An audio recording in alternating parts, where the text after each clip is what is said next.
Welcome to the Bloodcast. Welcome to the Bloodcast. I'm glad that you're back again. So this time we will talk about Arminius again. This is the second part of it. And last time we ended it all in the course of the battle, and afterwards the aftermath of victory. The consequences, and we will talk about the aftermath of the victory after a bit of talk about myself. So I'm still sick. I'm still on the medicine, and this is really bothering me, of course, because it's ongoing for like 8 weeks on and off. I can't go to work, and it's really tough to focus, especially on recording episodes and stuff like this. And I couldn't participate in a wedding that is actually taking part right now as we speak. And yeah, this is really fucking me up. I hate it. I hate being sick. But it's the right thing to do because I've missed several days of work and I'm feeling a bit guilty and a bit worried, of course. And I just want to be again fit and healthy again. And yeah, that's why I've decided to stay at home and rest for a bit more, take the weekend, and yeah, to hopefully get back to 100%. The only thing that is still really bothering me is I'm still deaf on this ear because it's inflamed. And that's why it's a lot of water in the ear, and that's why I'm basically deaf on that one. And yeah, so we are in the time of Beltane right now, and this is always a time for new beginnings and celebrations and stuff like this. Perfect for a wedding, and all the best to the lovely ladies that are marrying. And I decided to cut back on several things that make inflammation just a bit worse in your body, and that's nicotine and that's caffeine. And I've used nicotine for mostly 3 years now, and it's way too long, and I'm feeling it's getting to the time that I just flat out stop doing it. I used it on and off for a long time, and it's a bit of a continuation right now. I'm doing it too much, and now I decided to set me a timer when I'm allowed to take it, and I will advance this timer every day a bit more so I can just get it out of my system and just be healthy again. And this is just my idea on how to celebrate Beltane, just to get better, just to start new projects, or just let things be in the past that should be there for the longest time. And yeah, this is why I want to share it with you. You can do it as well. When I can do it, you can do it. And if you have a project, if you had something that you want to invite to your life, get out of your life, this is the time. Beltane started for the most people on the 1st of May. That's yesterday, or when you are listening to it, yesterday, whatever. And for my understanding, Beltane starts with the 5th full moon after Yule. So that would be the 12th of May. So I just decided to take this as the time of Beltane from the 1st to the 12th, and just really focusing on projects, focusing on myself, focusing on health, and be happy and healthy again, and be healthy for my family and for my daughter and for my wife, and for me. I want to share that. Now let's get back to Arminius. So we talked about the battle, we talked about the Cherusci, we talked about their religions, what the Romans told about them, what the sources tell us about them. So let us talk about the aftermath of the victory, because there was a lot of aftermath, because the Romans wouldn't let that sit, this defeat through the Germanic tribes. So the first thing they did after 2 years of the battle, yes, is 3 legions, the 17th, 18th, and 19th were no, I'm sorry. I'm on the right side, wrong side of my script. So there was a campaign of Germanicus of vengeance from the year 14 AD to 16 AD. After the crushing defeat in the Battle of the Teutoburg Forest, 9 AD, Rome largely withdrew behind the Rhine. But under the new emperor Tiberius, an experienced Titus is somebody way different. For all of you who knows Warhammer, it's this one that I'm thinking about. All right. So, under the new emperor Tiberius, an experienced general was commissioned to avenge the shame. Germanicus, the emperor's adopted son, was given supreme command in Germania. Goals of this campaign were revenge for the Battle of the Teutoburger Forest, restoration of Rome's honor, retrieval of the lost standards, the aquila, like the golden eagle that they are wearing or presenting in battle, punishment of the rebellious tribes, especially the Cherusci under Arminius. So, the first campaign, 14 to 15 AD. Germanicus launched massive military campaigns on the right bank of the Rhine. He marched with several legions deep into Germanic territory, repeatedly defeating rebellious tribes here and there. He won some spectacular but tactically limited victories, for example against the Marsi and the Chatti. He had villages and cult sites destroyed, also as a symbolic retaliation. The rediscovery of the Battle of Varus, 15 AD. So, Germanicus visited the site of the Battle of Varus, presumably Kalkriese. There he had the fallen Roman soldiers buried, who had lain unburied for 6 years. The scene is described by Tacitus as sad and undignified. Destroyed equipment, shattered skulls, ritualistic sacrifices of the Germanic tribes. And he didn't manage to bury all of the soldiers because there were just too many. Normally, every soldier would have gotten their designated grave, but with the number of corpses lying there, he just put them in mass graves and buried them like this. And we still haven't found those mass graves in Germany yet. It's still up to archaeologists to find those grave sites.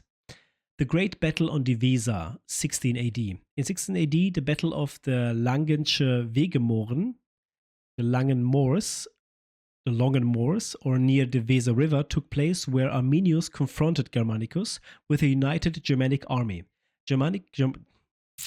Germanicus was able to defeat the enemy, an important victory. He also recaptured 2 of the 3 lost legionary eagles, so a bit of honor was restored. The end of the campaign. Despite military success, Germanicus was unable to permanently secure the territory. The Germanic tribes repeatedly retreated, waged guerrilla warfare, and avoided open battles after the big battle at the Weser River. Germanicus proposed advancing further, but Tiberius recalled him to Rome in 16 AD. The emperor did not want uncontrolled expansion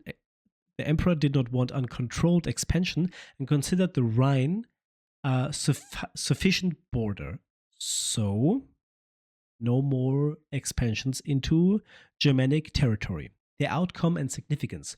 Although Germanicus was able to celebrate military success and partially restore lost Roman honor, he failed to achieve a permanent conquest of Germania. The Rhine remained the final border of the Roman Empire.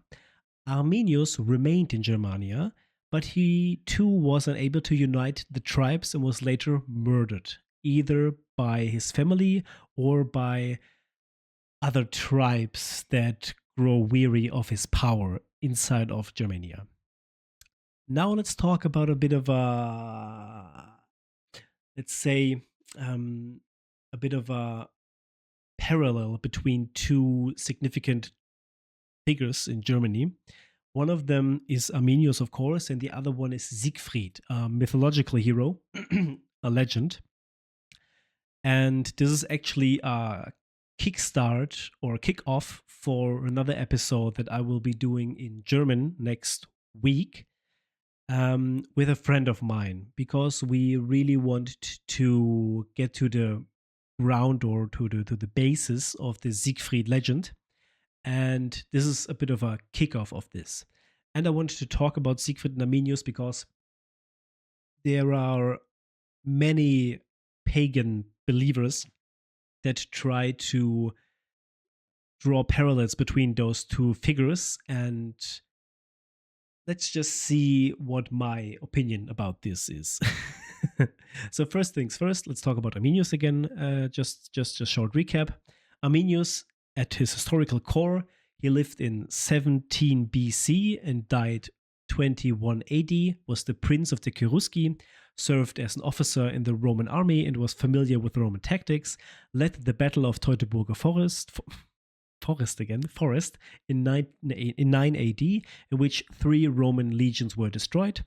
Portrayed as a traitor in Roman sources, he was later glorified as a national hero in German historiography. I will talk about this a bit more in the next chapter of this script. He is a symbol of resistance against foreign rule, especially against Rome. After the victory, he attempted to consolidate a Germanic allegiance, but was murdered by relatives or other tribes in 21 AD. We don't really know what happened to him, but we know that he died in 21 AD. Let's talk about Siegfried. He was a mythological hero. He was the hero of a Germanic heroic saga, or many sagas, particularly known through the Nibelungenlied, it was first published in 1200 AD, yes, and the Nordic variants, Sigurd of the Volsunga saga. So there's actually a Nordic version of this hero and a Germanic or German version of it. He was the Dragon Slayer. He was the possessor of the invisible cap and was almost invulnerable. He kills the dragon Fafnir and bathed in his blood. He dies by betrayal, often interpreted as a tragic hero, a victim of his strength. He was the central figure in the question of power, loyalty, fate, and betrayal in this Nibelungenlied, or the Song of the Nibelung. Origin of Siegfried's legends. Origins probably in the migration period, 4th to the 6th century, develops historical events, for example, the fall of the Burgundy Empire, recorded in writings in the Nibelungenlied, along with oral traditions. The oral traditions are way older than the Nibelungenlied, or the Song of the Nibelung. The figure of Siegfried has no direct connection to Arminius, but is later interpreted in a similar way. This is important. Symbolic overlaps.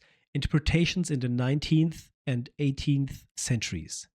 Despite the historical separation, both figures become closely symbolically linked from the 18th century onwards.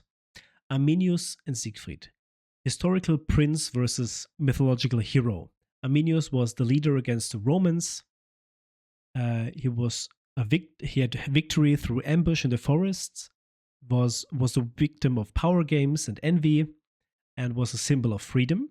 Siegfried was a mythical hero. He fought against dragons and traitors.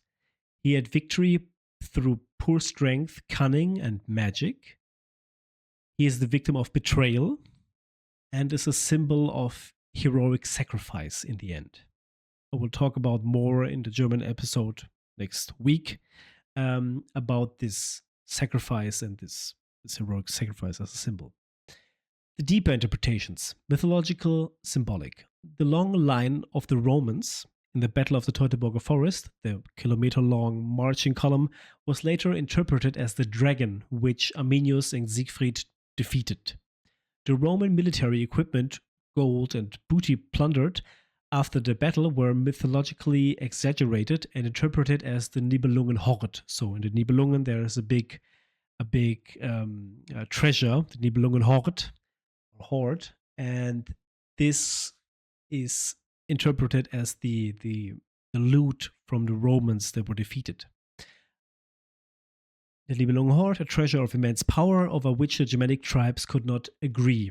Both figures thus stands in tradition of interpretation that focuses on victory through cunning, but also downfall through division, betrayal, a reoccurring motive in German national myths. That's very true. Instrumentalization in National Socialism. This is an important part, and a lot of pagans don't like to talk about this subject at all, but it's very important. But it comes up so frequently that I really need some kind of button for this, the Nazi button or something like this, because it's just it's how's it said in English? It's beating a dead horse with a stick or dead cow, I don't know. And it's pretty much like that because this subject always comes up with paganism in all shapes or forms. It's always National Socialism. But here it's actually important. So listen up. Both Arminius and Siegfried were massively instrumentalized in the Third Reich to create the image of a quintessential German hero. Arminius in the Nazi state considered the liberator of the Germanic power an ideological predecessor of the Iranian martial arts. The Hermann Monument, the monument of the of Arminius that is still resided in Detmold, was used for propaganda purposes such as parades and speeches. For the Nazis, Arminius symbolized the ideal of the blonde, wild, free Germanic man who opposed the Roman Judeo-Christian civilization. And this is the part where this whole propaganda narrative just lacks completely. Because the Romans at this time, when Arminius defeated them, weren't Jews, they weren't Christians, they were polytheists, like Arminius himself. They believed in many gods. And the Christianization of Rome took place like 800 years after that. So there could be an argument for imperialistic foreign aggressors trying to get involved in Germany. But this is the exact same thing as the Nazis did with Europe all over. So this is really lacking here. So this is nonsense. Important to note. Siegfried in the Nazi state. He was made a symbol of national redemption through Richard Wagner operas, The Ring of the Nibelungen. So there was a big opera from Richard Wagner. Hitler was a great fan of Wagner. And he made the Nibelungen put him again into the zeitgeist. Siegfried as the ideal Aryan, strong, pure, willing to sacrifice, tragic. Hitler revered Wagner's operas, as I said, especially the Götterdämmerung or the Fall of the Gods, as an expression of a Germanic mythical worldview. Common function of both figures in National Socialism. Portrayal as a blood heroes and victims fighting for pure, original Germanic people. Anti-Roman, thus anti-Catholic, and later also anti-Semitic interpretations. Myth trumps historical reality. Both figures are made the leading figures of a racial ideological construct that is, as I say, lacking for Arminius and for Siegfried as well. Doesn't make any sense whatsoever. Siegfried was just in the zeitgeist of the Nazis because of Richard Wagner, because most of them were fans of it, and a huge part of Germany was fan of Wagner. He was like I don't know, who is important today? I don't know, Justin Bieber, I don't know. He was just in the zeitgeist and people were fans of him, and so it was like just perfect fodder for this Nazi ideology to take upon this hero in this folklore to instrumentalize him for their purposes. But that doesn't mean that Siegfried has anything to do with it. It was just a part of the propaganda apparatus of the Nazis at the time, and Arminius and Siegfried don't have anything to do with that at all. So it's no problem to watch, to go into a museum and learn about Siegfried and Arminius. It's just the Nazis really tried to build something out of this, like a Germanic worldview, and thus destroyed a lot of bridges to these mythological or real world heroes for us people today. So, the conclusion. Arminius and Siegfried originally represented two very different narrative worlds, one historical and the other mythological. In the Romantic period in the 19th century, they were brought together to support a Germanic national narrative. During the Nazi era, both figures were exaggerated for propaganda purposes and abused as Germanic ideal heroes. Their stories demonstrated how myth and historic. I'm sorry, I need to drink something.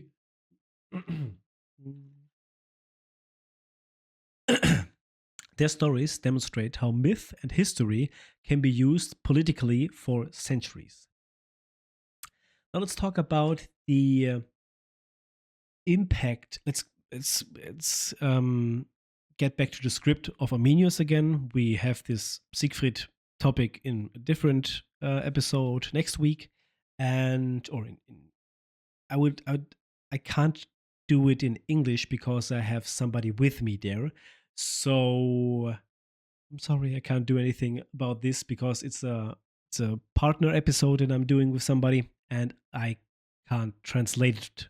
So if you want to learn more about Siegfried, do it on your own. Or if I will find the time in a future episode, just let me know if you're interested in this. Then I will talk about Siegfried in my own episode. Let's do it like this. All right. So back to Arminius, because Arminius wasn't talked about for like 1,400 years because we didn't had the Roman texts. They were just gone and lost in time, but they were found again in the 14th or 15th century, and this led to a wave of great authors talking about this battle and what does it mean for the German zeitgeist in this time. So, impact on Germany. Humanist and Reformation views of Arminius in the 15th and 16th century. After the rediscovery of Roman texts by humanists, figures like Arminius suddenly became prominent again and were reinterpreted in their emerging German self-image, no longer as a Roman traitor, but as the German hero. Here are the most important authors. Wait, that right. Software was just opening by themselves. All right. The first author is Konrad Keltis. He lived 1459 until 1508. He was a humanist, poet, and ideologist of the Germanic Renaissance, saw Arminius as an early fighter for the freedom of Germania, shaped the view that the ancient Germanic peoples possessed a proud, free culture that had opposed Rome, contributed that the reinterpretation of the Arminius myth away from the Roman enemy image and towards a national role model, used Arminius as a figure of identification for an awakening German national consciousness within the frame of the Holy Roman Empire. Important to note at the time. This is a time where the Holy Roman Empire begins to crumble.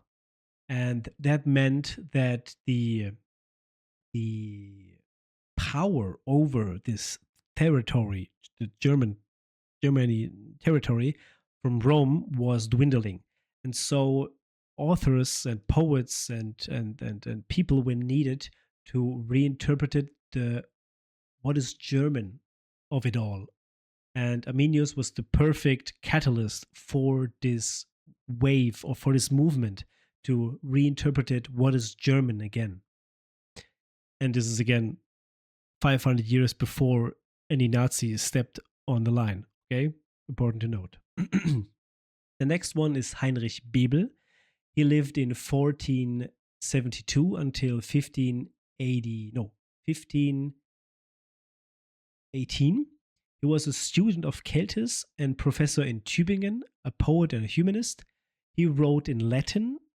He wrote Latin poems in which Arminius appears as a symbol of German virtue, brave, independent, and honest. Bebel set Arminius against decadent Rome as a symbol of moral strength of the German kind, understood the Battle of Teutoburg Forest as a historic act of national self-assertion.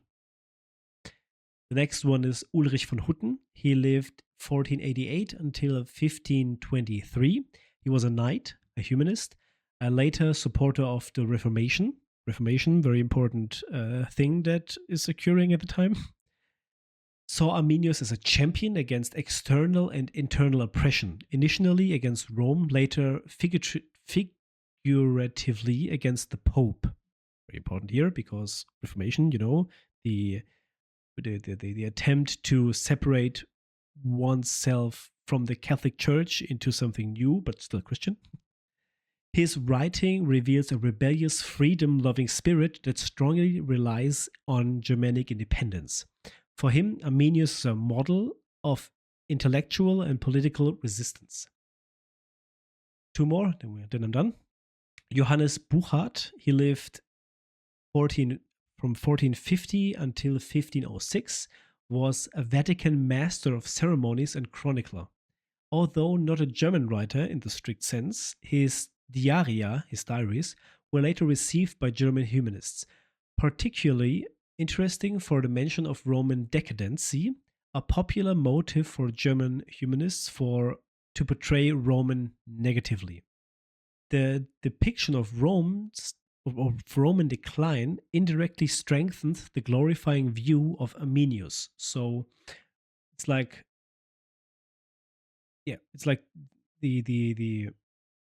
the old system is fading, and so something new and fresh needs to be established, and Arminius was, as I said, the catalyst for this.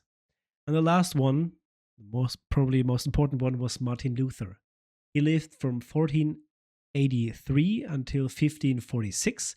Although not a poet of the Arminius theme in the strict sense, his rhetorical strategy strongly resembles the symbolism surrounding Arminius. Luther often spoke of the German people as a freedom-loving people chosen by God.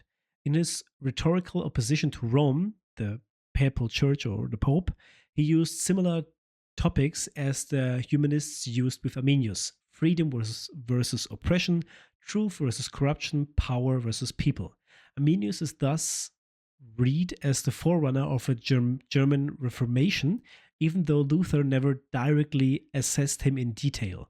But in his writings of Luther, you can see the, again, zeitgeist of this time represented in his writings. So you need to see the broader picture why Luther is writing like that.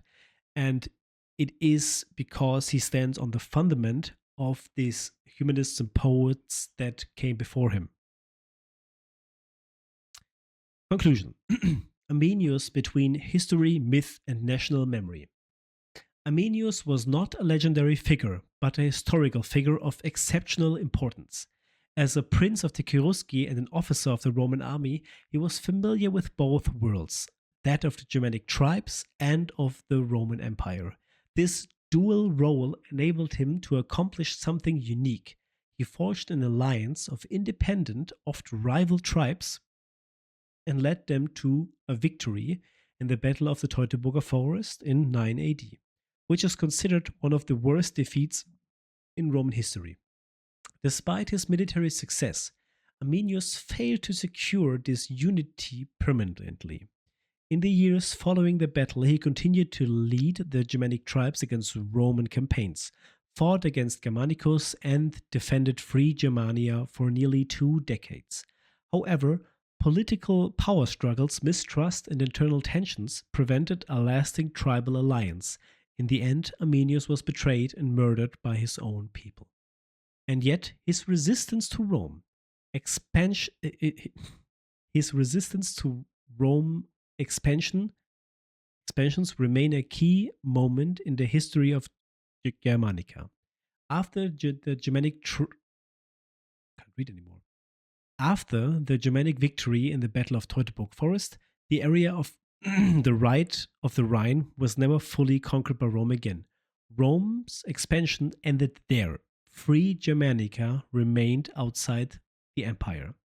Arminius was the first to demonstrate that shared freedom beyond tribal interests is possible.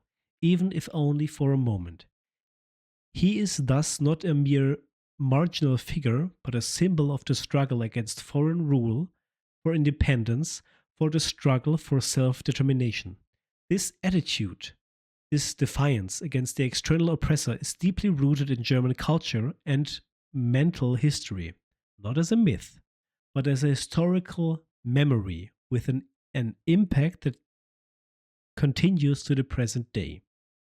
Arminius failed, but his will for freedom became one of the most powerful narratives ever associated with the term German. With that, I'm at the end of my script. I think we learned a lot of these 2 episodes of Arminius, of the Germanic people, and what does it still mean in the times of today. He is an important figure. He will always be an important figure, but not for the associated traits by the Nazis 80 years ago, but for his traits in a modern view, in a modern spectrum. And I think I'm at the end of my episode. I'm like 30 minutes in, and I hope you learned something. I hope it sparked a bit of interest in Germanic culture, in Germanic heroes, maybe in Arminius himself. Watch a documentary. There are a lot of them. And thank you for listening. And I will see you in the next episode. I will let you know when this will be. Maybe I can manage to or maybe I will do the Siegfried episode that I'm doing with somebody else. Maybe I will get the script and just do that as the English episode. Let's see. I will let you know. But now, have a great weekend. And until next time, by the Bloodcast. See you around. Bye-bye.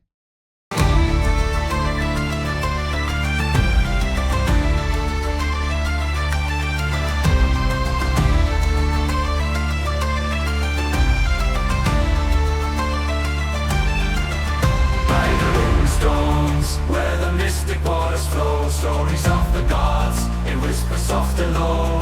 Odin's raven circle through the myths amassed, guiding souls anew through the pagan podcast. The old tales unfold in echoes bold and vast. In the heart of the forest, the spirits of the past. Drums beat like thunder, voices soar and cast a spell of wisdom deep in the pagan podcast.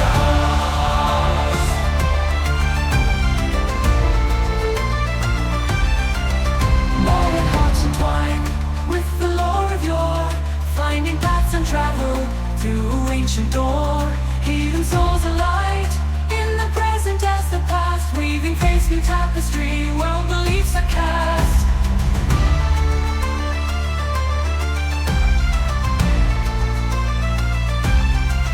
Under the northern lights, where the coincide, the essence of the spirits never truly die.